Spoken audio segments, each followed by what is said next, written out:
Ça, vous allez bien? Ok, trop cool. Je suis trop content d'être là. Juste ce qu'il faut savoir, c'est que moi, le sketch que je vais vous faire, j'ai commencé à l'écrire il y a pas mal de temps maintenant. Et comme je procrastine beaucoup, j'ai mis du temps avant de le finir. Donc c'est possible qu'il y ait des choses qui soient plus trop d'actualité ou un peu dépassées. Voilà. C'est parti. Je sais pas si vous avez vu récemment le coup de boule de Zizou. Ok, ouais, ça par exemple, on va peut-être parler de choses un peu plus récentes. Je peux vous parler d'une phrase que m'a dit ma mère récemment qui m'a fait beaucoup de bien, une phrase qui m'a beaucoup aidé, j'ai envie de la partager avec vous. Elle m'a dit, tu sais, dans la vie, il y a la famille avec laquelle tu nais, mais il y a aussi la famille que tu choisis.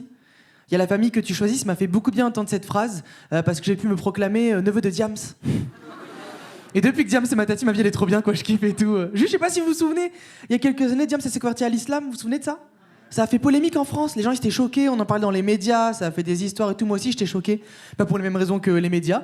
Moi j'étais choqué d'apprendre que Diams, à la base, elle était pas arabe. Tout le monde savait, personne m'a dit. J'ai grandi persuadé que Diams elle était arabe et j'avais une pensée trop bête, je pensais que les arabes on était une seule et même famille. Je pensais genre c'était le nom d'une grande famille quand j'étais petit, je pensais que dès qu'il y avait un arabe c'était un membre de ma famille. Et un jour on m'a dit, tu vois Diams, elle est pas arabe. Choqué. Et quelques années plus tard on m'a dit, tu vois Éric Zemmour, il est arabe. Et j'étais là, non, je veux pas que ce soit Éric Zemmour, ma tati. Moi j'ai grandi avec Diams, ok, c'est la famille, elle est importante pour moi. Hein. Quand j'avais 5 ans, j'ai reçu en cadeau d'anniversaire son album. Pendant longtemps, c'est le seul CD que j'avais, je l'écoutais à tous les trajets en voiture avec ma mère. On mettait Confession Nocturne avec Vita, vous vous souvenez? Mais là c'est top, faut que je te parle et tout, j'adore. Ça veut dire à 5 ans, le plus grand moment de complicité que j'ai avec ma mère, c'est quand on est ensemble dans la voiture et qu'on crie en chœur. Et toi t'oses baiser cette chienne. Drôle d'enfance, hein. J'ai grandi là-dedans. Mon anniversaire de mes 6 ans, il est spécial aussi. Mon père, il vient me chercher la veille de mes 6 ans dans mon lit. Il me dit, hey, dors pas tout de suite. J'ai une surprise pour toi. On se relève, suis-moi. Je me relève, on monte dans la voiture, on commence à rouler comme ça longtemps de nuit. Et je me dis, waouh, soit on va à Disney, soit c'est un kidnapping. Et en fait, il m'emmène à un concert de rap. Il m'emmène au concert du rappeur La Fouine, c'est mon cadeau d'anniversaire. Ouais. Ça veut dire que j'ai 6 ans. Il y a école le lendemain. Et je suis en pyjama. Au milieu des pogos et des vapeurs de shit, quoi. Le kiff, premier concert de rap de ma vie, je tombe dans le rap à ce moment-là. J'ai pas les codes, moi. Je me mets un peu dans l'ambiance, je suis la foule et tout. Il y avait une première partie, peut-être vous connaissez. C'est un rappeur qui s'appelle l'Algérino. Je sais pas si vous connaissez l'Algérino. Moi, je connaissais pas du tout. J'avais jamais entendu parler de l'Algérino. Tout ce que je vois en fait d'un coup, c'est toute la foule qui se m'a crié l'Algérino, l'Algérino. Et je me dis, wow, ils disent non à l'Algérie. Je suis pas serein, tu vois, je cherche un peu de soutien. Je regarde mon père, je vois qu'il est là, l'Algérino. Je me dis, allez, bâtard, ils ont eu mon daron. Je tombe dans le rap à ce moment-là, quoi. Mes parents m'ont eu très jeune, j'ai grandi très proche de mes parents, je suis très proche de ma mère et son groupe de copines. Peut-être un peu trop proche d'ailleurs. Parce que je crois là, ça y est, récemment, j'ai intégré le groupe de copines. Vous me dites, il y a des signes qui trompent pas. Moi, je l'ai su qu'elles m'ont mis dans le groupe WhatsApp soirée entre filles.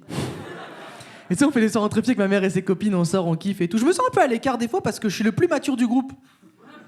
Et c'est très bizarre, tu vois, je me retrouve à veiller sur le groupe, je surveille un peu ma mère, je regarde avec qui elle traîne, je veux pas qu'elle ait des mauvaises influences, des mauvaises fréquentations, ça va très vite à cet âge-là. Dans le groupe, il y a des engraineuses. Il y a Sonia. Sonia, c'est la de rebelle du groupe, j'ai pas confiance. Vraiment, je sens qu'elle tire un peu ma mère vers le bas. Des fois, ma mère, elle dit, oui, je me sens pas trop bien, j'ai pas confiance en moi. Sonia, elle dit, viens, on sort, on va se changer les idées. Et moi, je suis jamais serein, quoi. Et effectivement, j'ai raison, la dernière fois qu'elles sont sorties se changer les idées, quand elles sont revenues, ma mère, elle s'était fait tatouer. Des sourcils. Alors des sourcils sur les sourcils, le truc de maquillage. Hein. Elle est pas venue avec 2 traits tatoués sur le bras, t'as vu, c'est les sourcils à Raymond Domenech. Et je sais que c'est Sonia qui l'a engrainé là-dedans, et en même temps je me dis, qui je suis pour juger? Sonia c'est une bonne copine, elle est là pour ma mère. Je sais pas si moi je suis un bon pote avant de juger les potes d'autres, je sais pas si vous savez ou si vous êtes des bons potes. Vous parlez français, vous pouvez me répondre les amis, hein, c'est... Tu sais, c'est dur de savoir si t'es un bon pote quand tes potes ils vont pas bien, faut trouver les mots, faut remonter le moral et tout. Moi j'ai des potes, ils me racontent leurs soucis, je suis là, ah ouais. Oh. Je me sens un peu comme un CPE un peu nul. Je sais pas si vous vous souvenez le CPE du collège, quand tu lui confies tes soucis, c'est la pire personne. Il trouve jamais les mots, tu peux aller voir le CPE, tu dis oui, il y a des harceleurs, il y a des racketteurs, il dit ignore-les. Il passe à autre chose, tu grandis avec ça, quoi. Moi, j'essaie d'être là pour mes potes, quoi. J'ai envie d'être un bon pote. Je dis à mon pote, confie-moi tes soucis, raconte-moi ce qui va pas. Il me dit, je suis en train de perdre mes grands-parents, je sais pas comment les accompagner à la dernière étape de vie. Je dis, ignore-les. Tu sais, je savais pas trop quoi faire pour être là pour mon pote qui allait pas bien. Je suis resté un peu avec lui, on a tapé des barres, on a rigolé. Et quand on est parti, je savais pas s'il allait mieux. Tu sais, quand tu t'es là pour un pote et que tu lui donnes des conseils de vie, tu le vois que sur le long terme, s'il va mieux. T'as pas le résultat tout de suite. Moi, j'aimerais bien que consoler un pote, ce soit un peu comme coucher avec lui. Waouh, ça a mis une ambiance. Je m'explique, j'ai l'impression qu'en fait, aujourd'hui, dans tous les rapports humains, il n'y a que dans le sexe où tu as un retour direct, quoi. De tous les rapports humains, c'est le seul rapport où quand c'est fini, tu sais direct que c'est fini, si c'était bien, si c'était pas bien, il n'y a pas de suspense, quoi. Tu peux faire un débrief. Tu peux pas dire à un pote que tu viens de consoler, alors ça t'a consolé. Non, mais ça fait longtemps que j'avais pas consolé aussi. Je te jure, c'est la première fois que ça m'arrive, d'habitude, je console bien de ouf. Tiens, aujourd'hui, on arrive à communiquer avec nos partenaires, c'est cool, hein. Moi, on devrait commencer par communiquer avec nos potes, quoi. Moi, mes potes, il y a encore de la pudeur, je sais pas ce qu'ils attendent de moi, je sais pas ce qui leur fait du bien. Dans le sexe, c'est plus simple, quoi. Tu sais ce qu'on attend de toi, quoi. Dans le sexe, même si t'es nul, on peut te guider. C'est le seul rapport humain, on peut te dire ce qu'il faut faire. Jamais ton pote qui a pas bien va dire vas-y, tu sais quoi, dis-moi ça comme ça. Vas-y, un peu plus, encore.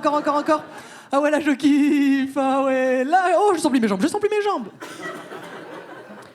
sens que vous êtes sceptique sur cette partie du spectacle. Mais s'il y a une morale à retenir de ce passage de stand-up, c'est vraiment celle-ci, quoi. C'est choisissez votre famille et baisez-la. Non, je rigole, t'imagines le mec qui brille. Non. Merci beaucoup, j'appelle Kémil, j'ai passé un vrai moment avec vous. Merci beaucoup. Kémil, s'il vous plaît.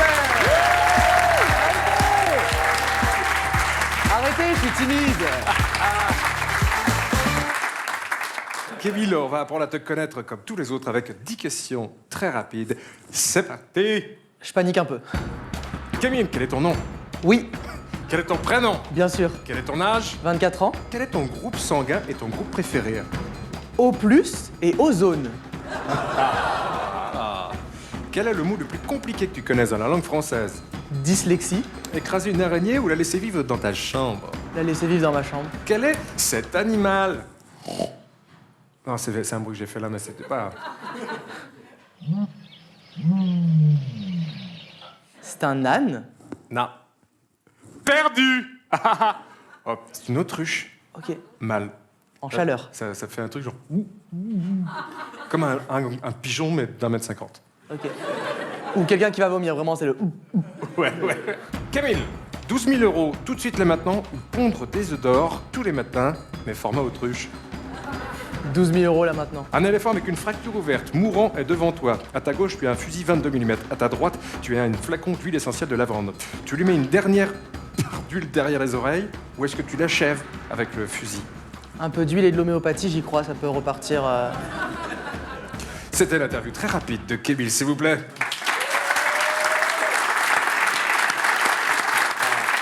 Kémil, si une pluie de météores devait tomber la semaine prochaine, tu préférerais l'apprendre au JT ou à la météo? J'espère qu'ils le diront sur TikTok parce que vraiment je regarde que TikTok donc. Dites-le sur TikTok, me laissez pas en galère les gars, vraiment si. J'espère aussi. Mais la météo, non, c'est plus. Bah, ça me paraît logique, quoi. Ouais, c'est. Et demain, une pluie de météores. Ouais. Et il fera 8 degrés. Parce Oh que non. si c'est David Pujadas qui me le dit, c'est doublement déprimant quoi. Oui, c'est vrai. On passe à ton CV? Allez, c'est parti. Allez, y a pas de surprise, on a te les CV de tout le monde. Ouais. Yes. Kémil. Un CV qui ne m'a fait jamais être pris. Voilà. Ah oui? C'est pour ça que je suis là aujourd'hui, hein, sinon. C'était une recherche d'assistant d'éducation à temps partiel pour pouvoir, j'imagine, te lancer dans l'humour à temps plein. Oui, et parce qu'aussi j'ai très peu d'ambition. C'était vraiment. Voilà. Non, mais non, c'était pour faire du stand-up à côté, avoir du temps pour moi. Et j'ai eu beaucoup de temps pour moi, du coup, comme vous l'avez compris, j'ai pas été pris. Donc tu as le brevet des collèges, le baccalauréat, mais moi ce qui m'a surpris, c'est que tu as mention très bien à chaque fois. Genre ce qui prouve quand même que les saltimbanques ne sont pas forcément des cancres. Ah non, moi, première partie de ma vie, mes parents étaient fiers. Hein, c'est une bifurcation. Donc j'ai une question. Combien il y a de cure-dents? Il y en a 240. C'était une boîte de 500. Mais c'est pas mal, parce qu'il y a l'autre moitié qui est par terre. Donc je pense qu'on peut applaudir Kémil, s'il vous plaît.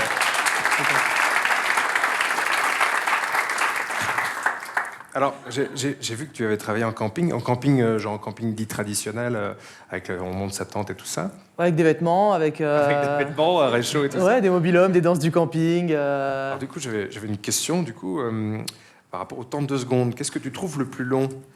L'installer, la replier ou faire l'amour dedans? La replier, hein. La replier, c'est une vraie galère. C'est vraiment galère. Et la choisir aussi. La choisir... Pourquoi? Je sais pas, je passais beaucoup de temps dans des décathlons à essayer des tentes.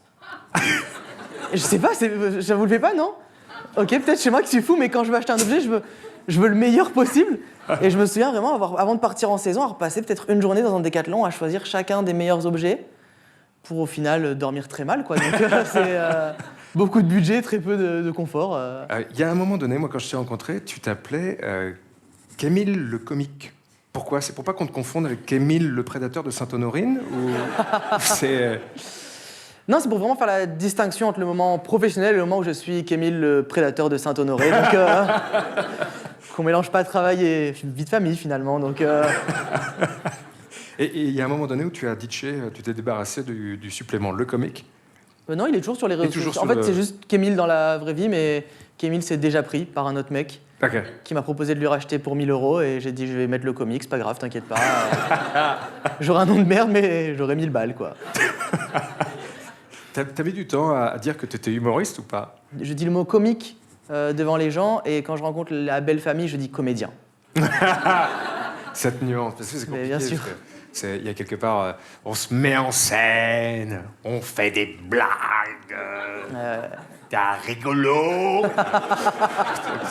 J'aimerais tellement pas être ta belle famille, quoi. Vraiment, le repas doit être si long. Et eux, ils aimeraient tellement pas être ma belle famille. Vous vous croyez intelligent? Combien de cure-dents? Ça fait l'activité, puis tu finis en Mikado, on est bien, on est bien. Alors, il y a un truc que j'ai remarqué, je sais pas si vous l'avez vu sur... Pardon, excusez-moi, je rangerai plus tard.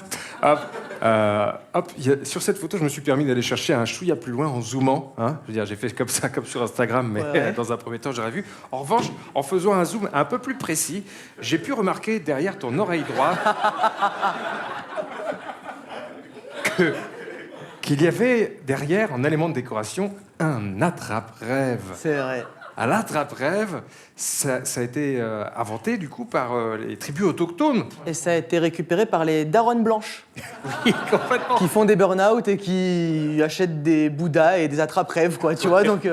Tu sais comment est-ce qu'on a un attrape-rêve dans les cultures autochtones? Le chaman donne un attrape-rêve Pas du tout.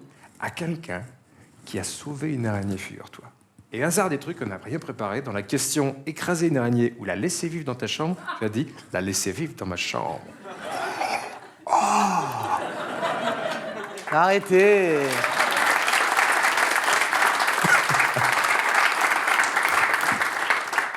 Selon Freud, les rêves, ce sont l'accomplissement d'un désir individuel inconscient. Par conséquent, j'aimerais que tu me dises qu'est-ce que tu penses que signifie être pourchassé dans un rêve. Moi, je pense que c'est avant tout une peur interne. Après, si on écoute Freud, je pense que tu veux baiser ton père. Alors, c'est en effet une peur interne. Papa. Le fait de voler dans un rêve.